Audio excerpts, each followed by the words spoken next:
guys? Horny Attitude here, bringing you Ssss Gray Man, episode 9 anime review.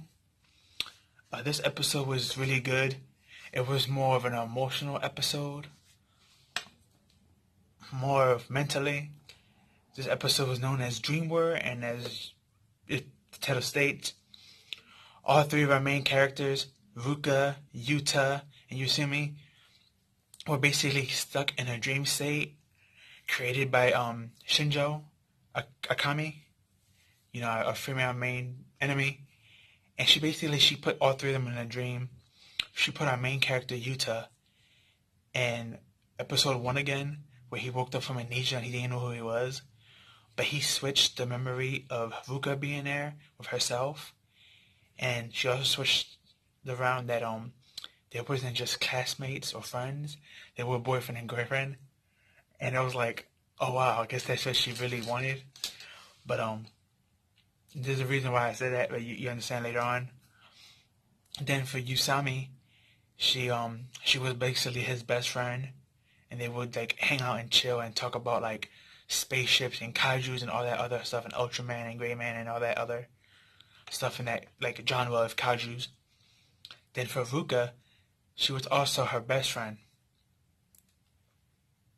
And it's funny how she had put those two in best friends categories, but Yuta was in the boyfriend category. Not a relative, not a friend or whatever, or best friend. No, she put him as that. So keep that in mind, because that was pretty interesting, and you'll see why later on. But basically, she's fulfilling their dreams, and Usami, he's happy that he has her as a friend, and they talking and they hanging out, they Netflix and chilling and going out to rants for kaijus and stuff like that, and spaceship and SSS Gray Man, stuff like that.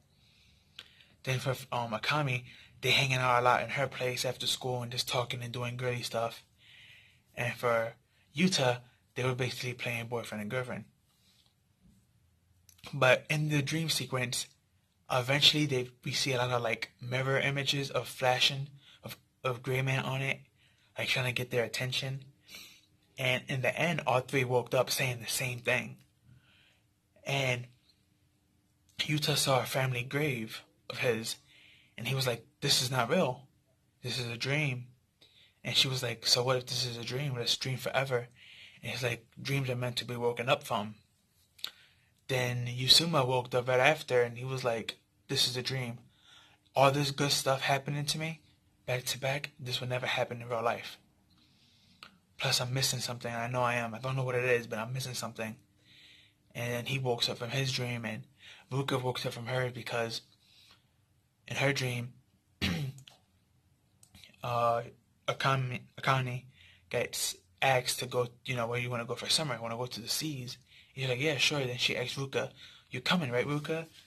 And Ruka got very silent, and when she asked her what's wrong, she comes out with, this is a dream.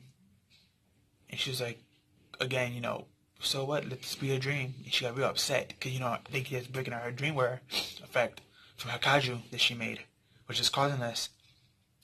And basically all three got out, they got their memories back, or his reality and stuff. And they start running into a giant-sized robot, which is Gray Man, ripping off the wings of that illusion kaiju that they, facing in their realm. And where they fighting it in the dream world, where they're waking up, in the real world, as you see in the thumbnail, we get to see Sword, Max, Vet, and Umbor.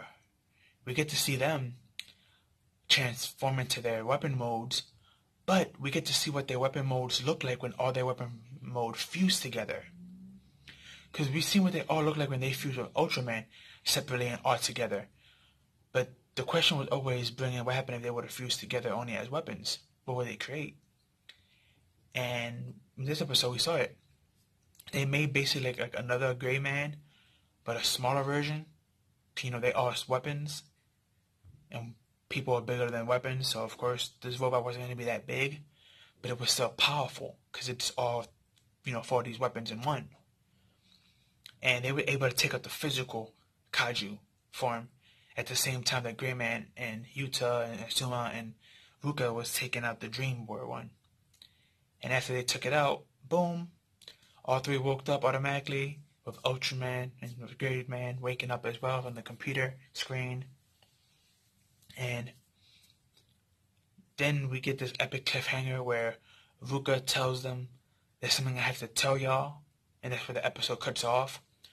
But most likely she's going to explain to her something that Shinjo said to her earlier in earlier episodes, that everything and everyone in this city was created by me for me. So I wouldn't be surprised if these are all characters that are basically all these characters are fake.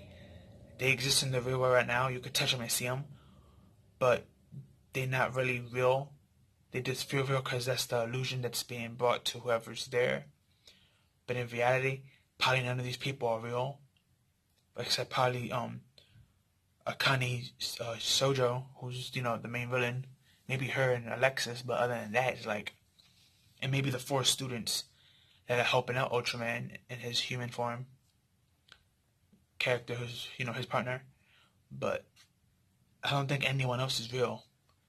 If we take that statement to heart and we're really thinking about it, probably it's not just everybody, but even the city itself could be fake. Who knows? This could be like a zero ground city that's not even there no more. It got leveled because of Kalju's, and she took it and she molded it into her idealism. And basically, Shinjo, she basically wants people to be, love her and care for her and do what she wants. Like she stated before, she's got all this realm and everyone must love her. But these 3 are resisting her, so it's irking her. And we can tell that also in this episode, when they defeated both the Kaijus, she was so sad and depressed that she jumped off from the balcony that she was sitting at in the rain. And it looked like she was going to hit the ground head first. But then when she was coming down head first and her head almost hit the ground, it's like her body just paused in midair and then went back up, and then she landed on her feet and bumped into a steel cage fence that was there and just kept on walking. So we know her power. If that's her powers doing that, she's pretty strong, I guess mentally or physically, whatever that power is that she's using. But I feel bad for her because it seems like she wants to be loved by people and cared for, but things are not going exactly how she wants it to.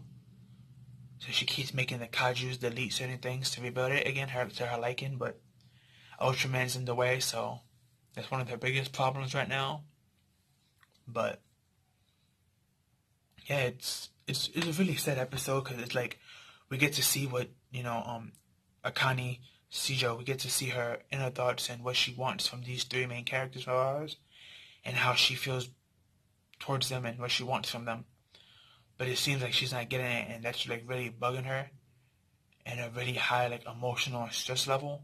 So, and again, I won't be surprised if none of these characters really exist, except for the Gray Man and the 4 students, high school students that are there, the weapons basically.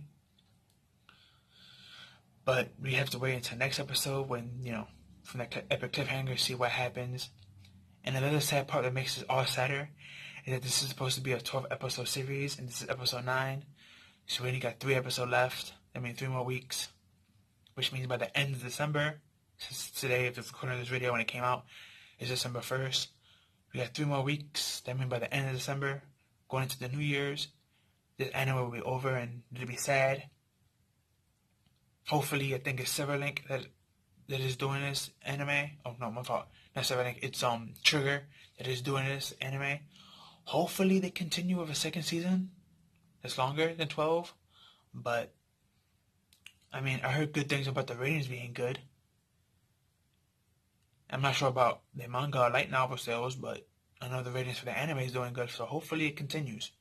But all we can do is just cross our fingers and hope that it does. But that's all I have for you guys today. Like, comment, share, and subscribe. Hit that notification bell for more. Make sure that notification bell is on and active, because if not, YouTube will be kind of iffy about sending you notifications. Share with your family and friends, and tell me down below what you thought about this episode and what you can't wait for next week's episode and what you liked and didn't like. And I'll see you in the next one. Peace.